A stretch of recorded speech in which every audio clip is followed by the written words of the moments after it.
Good morning. Good morning. Good to be here today for another episode of Safe in Hunterdon's weekly podcast. I'm Lauren Van Meter, the executive director, and with me is our prevention and outreach coordinator, Gilly. Good morning. Happy Thursday. On this beautiful, beautiful, beautiful day in June with some summer travel coming up and all of these sporting events going on, and I did get caught up in what I think was some World Cup associated traffic a few days ago, and wow, it is intense. Definitely intense. I did that as well. I went to Maryland this weekend to see my bestie, and I made the very smart decision to drive through both Philly and Baltimore, who were both having games on that Friday that I drove through there. So that was a super fun ride. Yeah, I can imagine. I hit a lot of traffic in the Newark and New York area over the past few weeks, and although I am really, really glad for the boost to the economy and travel, and as a sports kind of fan, I think it's great for community in general. But I will be very happy to have a shorter commute when this is all over. Absolutely. It's already bad where we are. So, but that did kind of bring me to some of the things that we want to talk about, with all of the additional people in the area and people traveling in, not just from other countries, but other states. We wanted to talk a little bit about people with restraining orders and travel. So, one of the things that really a lot of people have questions on is restraining orders from state to state and if they're enforceable and what that looks like. So restraining orders in each state are structured differently. There's no universal, United States, like a federal consistent template. And actually, the contents of restraining orders and the restrictions are different from state to state. In fact, some states like ours call them restraining orders, other areas call them protective orders. So even from state to state, it might not be called the same thing. Right. What the United States does offer from state to state, and New Jersey does enforce, is, universally, we would enforce the order the same that we would enforce our own. So just because your order is out of Oklahoma or California doesn't mean that if you are victimized of a crime that is a violation of that order, that you are powerless for enforcement. A lot of people don't realize that. Right. Where it can become a little bit difficult is New Jersey's orders are structured as no contact orders for the most part. Right.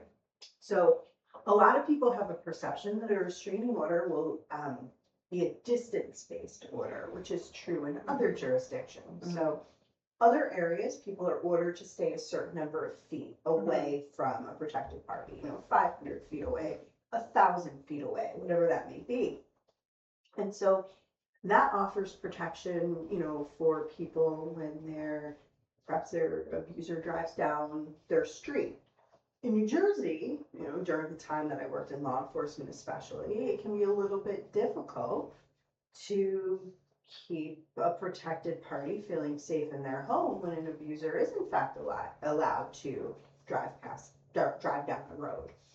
I've certainly had cases where I've brought it forward to a judge and the judge found that it was not a violation because there was no communication, and since there is no boundary that could be crossed by the abuser, there's no 500 or 1,000 or 2,000 feet like bubble of protection, then that's also not a violation. So, I remember one judge saying to me, and he would have decided differently had the offender, waved at the victim or given the finger to the victim or shouted something out the window or even made some kind of gesture or facial communication.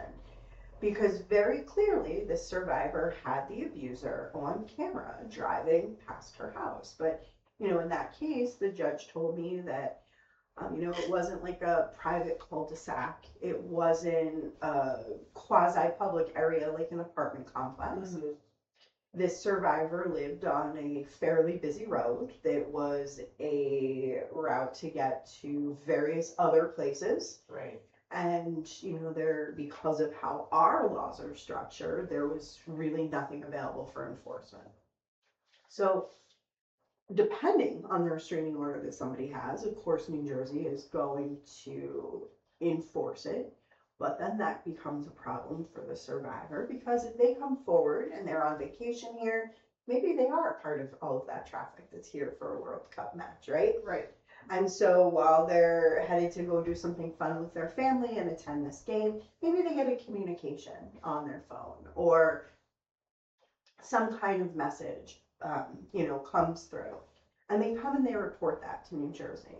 So because the crime happened here, that's where the jurisdiction is. Right. But then that can be problematic for the survivor as far as if they may need to appear in court or they'll give a statement at the time that they get the communication perhaps. But if there are, a need for follow-ups, survivors often become very concerned about the participation because, if you're from the West Coast, you're not going to want to come and incur the cost of a flight Right. and all of those things to come all the way back to New Jersey, for enforcement of something where also the offender is on the West Coast. Right. And there's not even a guarantee that they're going to show up and, Right. perhaps you came out and then they're a no-show. So typically courts will try to work with survivors as they navigate a part of the criminal process does involve a plea bargain. So they'll reach out for a survivor, they'll get their, not just how the crime impacted them, but what level of participation moving forward the survivor's comfortable with. So if they know that a survivor would prefer not to come all the way back to testify, that's going to perhaps affect the prosecution's willingness to plea and negotiate out a deal. And they are able to do things like virtual interviews, and certain courts will accept a virtual testimony. So just because something happens in a state where a survivor is not residing in, doesn't mean that the survivor is powerless to report it or have protections enforced, which is important. We also get a lot of questions about custody and state to state. So in New Jersey, police officers can only enforce the parts of the restraining order that have to do with contact that's prohibited. So if someone's restraining order prohibits an abuser from contacting a child, then okay, like that's something that could be charged.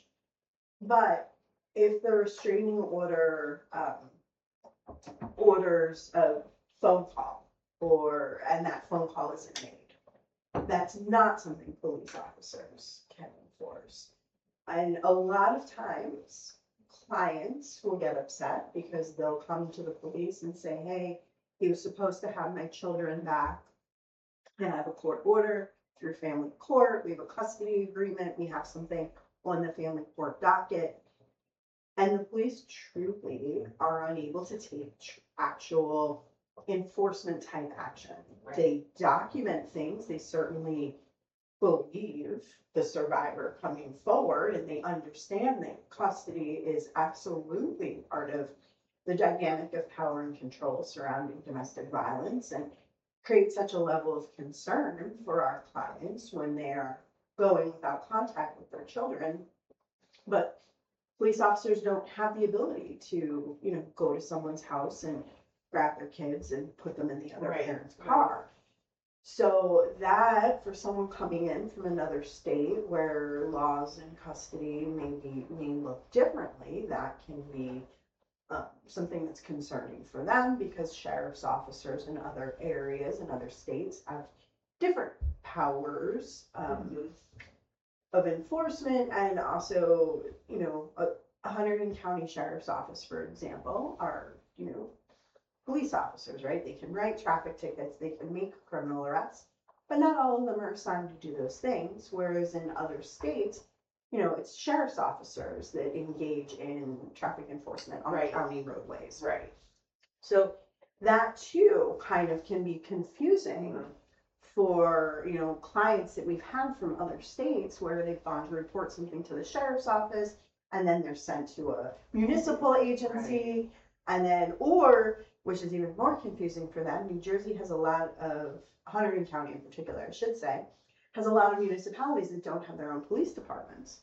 So I had one client whose mind was absolutely blown when she contacted the sheriff's office, which is what she would have been directed to do in her Right. home state, only to be sent to the state police, which was very confusing for her. But a lot of areas, state police provides primary law enforcement coverage in Hunterdon for those places. Yeah. So, for people from other areas, like there is help available, but navigating the system and understanding the differences between New Jersey and their home state is a big deal. Something else that, we get a lot of questions about is taking children across state lines. And, for summer travel, one of the things that truly clients are, they'll have a divorce order and typical custody arrangements allow for a week of vacation time or, for families that have some sort of parenting plan that, perhaps the kids go to their fathers for 1 or 2 nights out of the week and mom is allowed to say like this week I'll be on vacation and take the children. And then as a mechanism of control, the dad will try to say, oh, well, you can't take them out of state or, some sort of problem created that way. And for those families, we do have to send them back to family court. That's not, it is very tough because custody concerns are probably the most emotionally charged and most difficult, one of the most difficult things that our clients navigate through, but also not something that they can get help with from legal aid or some of the other organizations that we work with, because very few places will engage in pro bono work for family docket type stuff like custody. They may help with a restraining order going from a TRO to an FRO, or even if there's a contempt related to an FRO, but they really truly do not have the resources to assist in custody stuff, which is, can be quite a backlog unless it's an emergent kind of an order, and people do feel that they need an attorney to navigate the difficulty of that.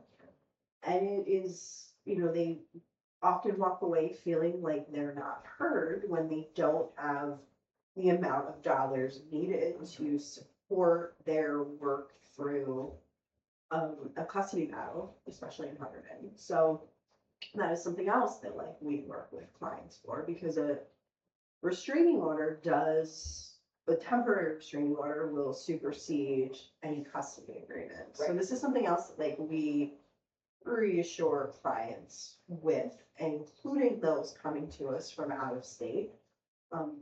If they get a restraining order, then that means that during the time in between their temporary and their final, if that's supposed to be dad's weekend, the restraining order trumps the custody agreement, so they wouldn't have to bring the children to dad's because it's not safe. We need some time to establish some sort of DCP investigation, something that shows what type of conduct with the children is going to be safe, and give mom time to, or dad time, depending on who the survivor is, time to sort of safety plan where a custody or drop off and that sort of thing could happen. And then that's something else that is very wild to our other state clients.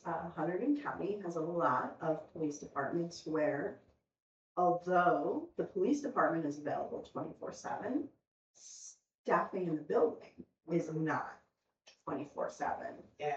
And in a lot of other areas, custody drop-offs are ordered to happen at police departments. So a lot of people will come to us with orders and they will be doing their pickup or, drop off. What they're used to doing. what they're used to doing. You know, I can certainly say, as someone who was an officer in a local municipality, we had a part-time secretary. And although we had cameras on the outside of the building, there was not necessarily someone sitting there watching those cameras 24/7.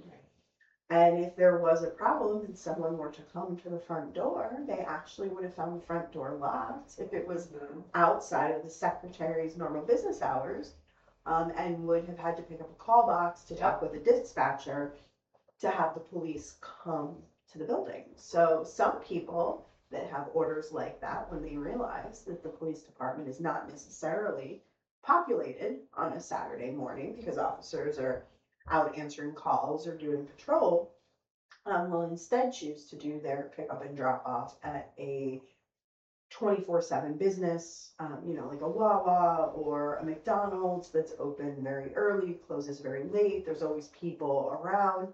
And some of our clients will feel safer with that than in the back parking lot of a police department where, there is no one there. So there is a bill pending right now. We'll see what happens as it navigates its way through the state, but it would provide staffed or monitored safe drop-offs at each county sheriff's department. So each county sheriff's would have to designate an area of their parking lot for safe drop-off and pickup for custody, and then have that monitored. So for our sheriff's office, wherever, should this bill pass, whether that's going to be in the grand jury lot or wherever they decide to designate, that may give a lot of relief to clients like ours, but we'll see as that navigates its way through the state, what happens there. I have a quick question. Sure. Let's say somebody is coming for the World Cup. Yes. And they have an RO. They have, it's permanent. Mhm. They have permanent restraining order. And let's say it's a more volatile situation. So maybe this person hasn't always abided by this, whatever it is, they're concerned.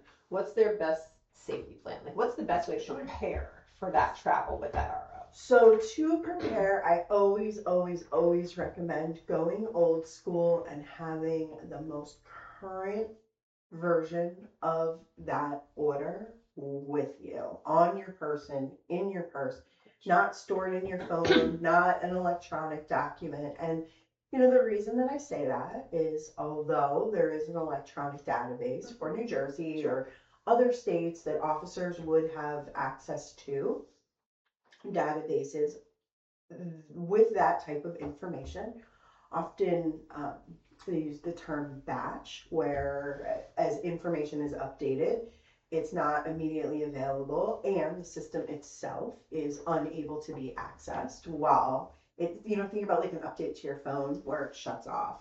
But imagine that at like a much larger scale. So there can be a few hours where that update is happening and no information is able to be pulled from the system.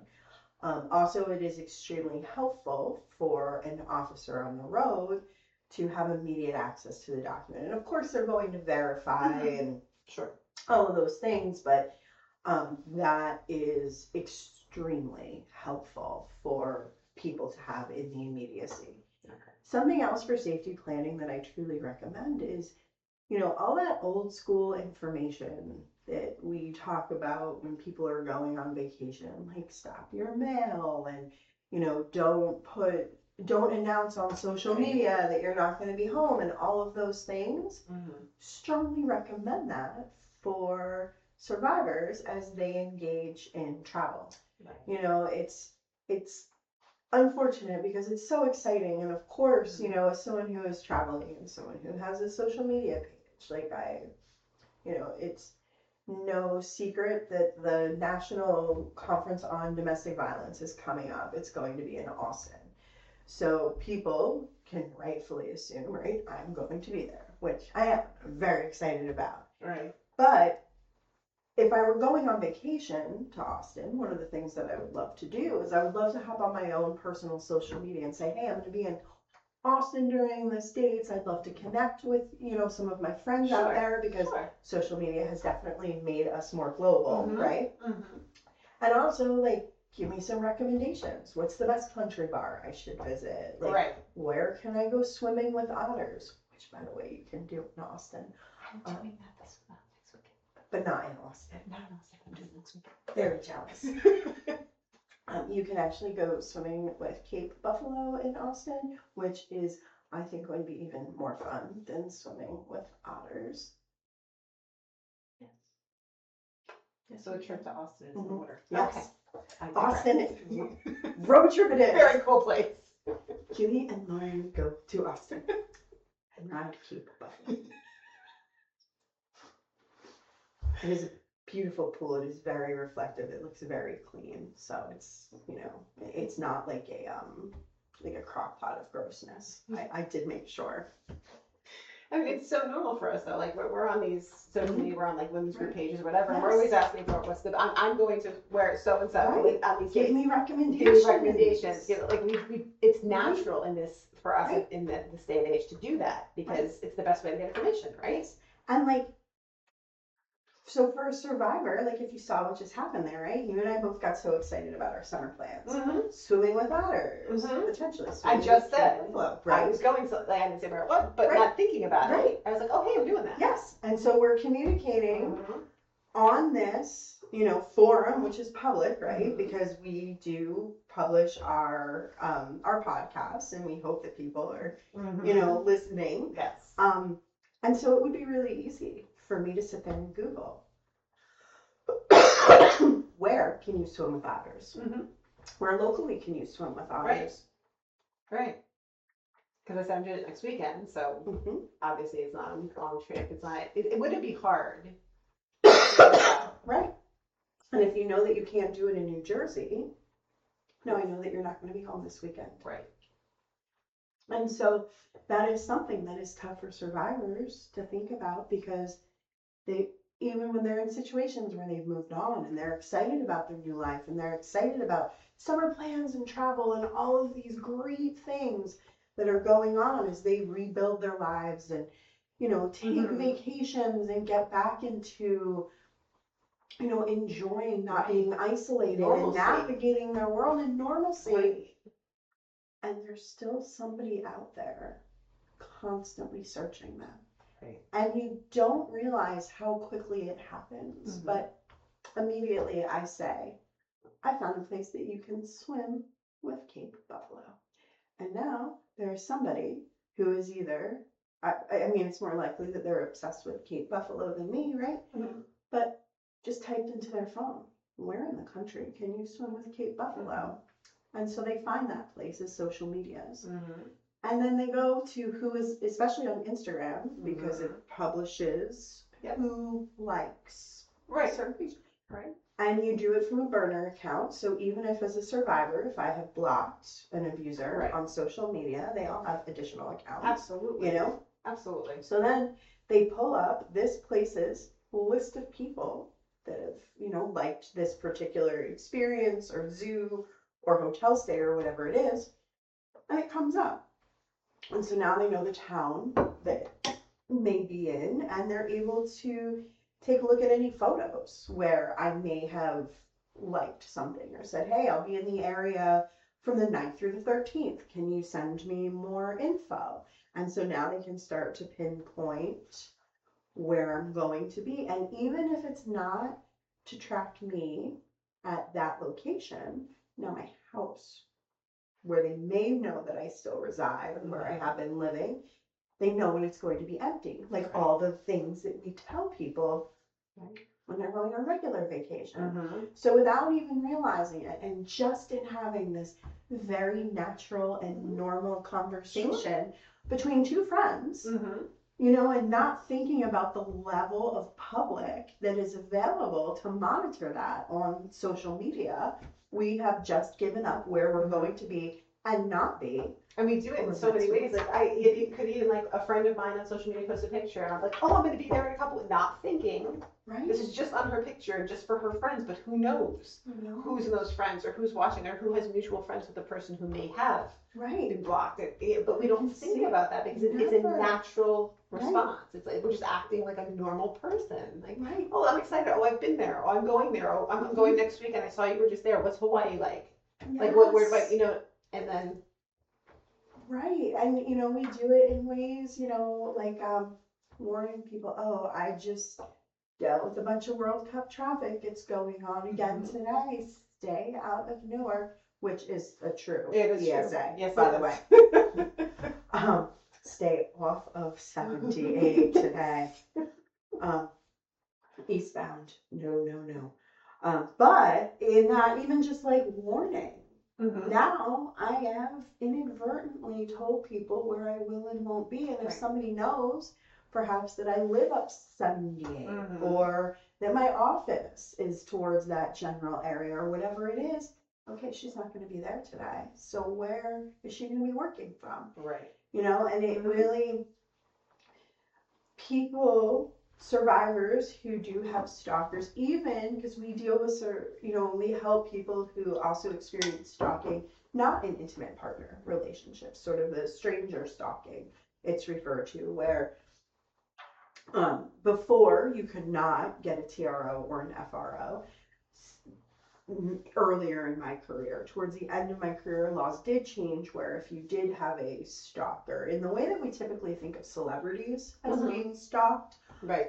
New Jersey was kind of late to the game in providing laws to protect people from stranger stalking. Sure. And it's not that it's really a stranger in this like horror movie sort of a way that we imagine, but people will often assume that certain contact, in their mind means that there's a relationship there, or that a relationship would just happen if this person would only listen to them, and then begins to engage in some really scary behavior. So we do have some clients that have experienced that also, and just these small nuggets of information that we put out into the world in our own excitement can become very dangerous when they are, grabbed onto by people who are trying to make a story that supports their own version of events in their heads. So, that's something else that we do always in safety planning advise clients to be careful with is,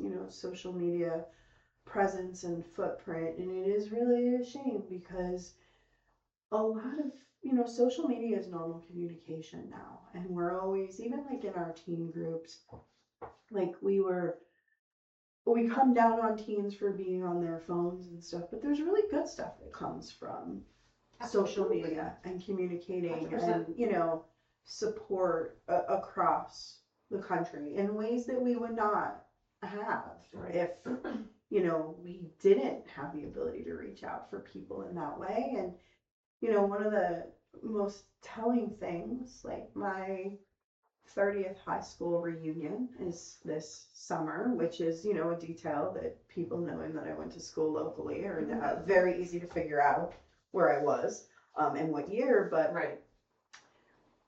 I know who's on the event list, and like I feel like it's just a nice opportunity to reconnect. But the what have you been doing all of these years isn't really like a lead question, because Right.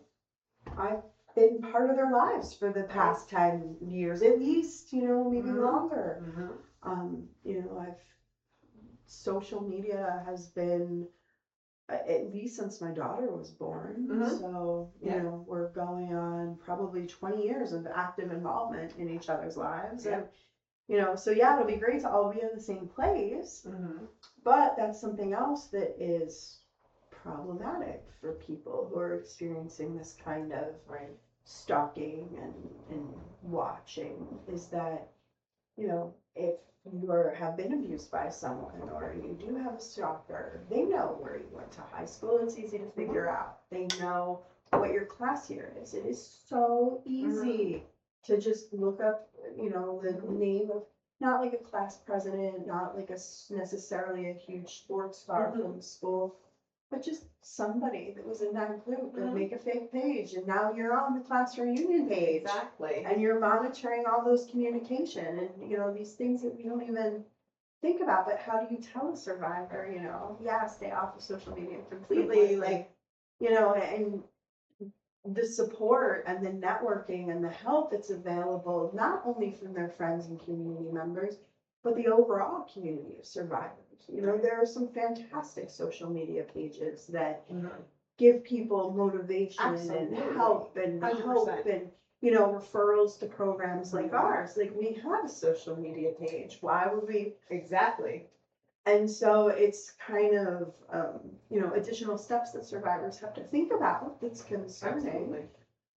But yeah, it's a great tool for providing information, but it does get really concerning for, this time of year especially. Just tracking where people are in the summertime and the change of routine. And change of routine just reinforces that safety and exit plans are living documents and need to be revisited sometimes daily. And this is one of the spaces where that is necessary. Yeah, and that's the reality of being a survivor. Unfortunately, they're forever changed in the way they view the world and the way they view how they can participate in the world. For someone who hasn't been in that situation, they wouldn't think twice Right. about talking about their job or talking about where they work or talking posting their kids' pictures or although I think people are moving away from posting their children, but it's a normal thing in a normal conversation, in normal posts. Someone asks for a recommendation on a community page. Oh, this is a great restaurant. I go here every Friday, and boom, Right. boom. Right. They know where you're going to be every Friday. Yes, because you love the special. Exactly. Exactly. And we get Chinese food from Pinky Wok every Friday. And on my way home from work, I grab it. Okay, they'll probably be here between 4 and 6.